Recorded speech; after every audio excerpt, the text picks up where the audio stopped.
Here are 5 useful Python tips and tricks for beginners. List comprehension is a concise way to create a list in Python.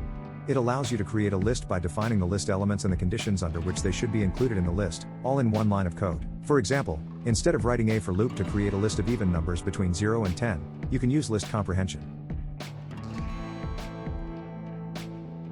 String formatting is a way to format strings in Python.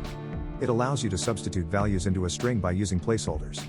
For example, you can use the format method to insert variables into a string. Here is an example. Dictionary comprehension is similar to list comprehension, but allows you to create a dictionary in Python. It allows you to create a dictionary by defining the dictionary keys and values and the conditions under which they should be included in the dictionary, all in one line of code. For example, you can use dictionary comprehension to create a dictionary of squares of numbers between 0 and 10. Ternary operator is a way to write conditional statements in a concise way. It allows you to write a one-line if-else statement. For example, you can use ternary operator to assign a value to a variable based on a condition. Lambda function is a way to define a small anonymous function in Python. It allows you to write a function in a single line of code.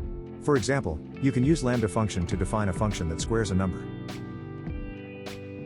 I hope these tips and tricks help you improve your Python coding skills.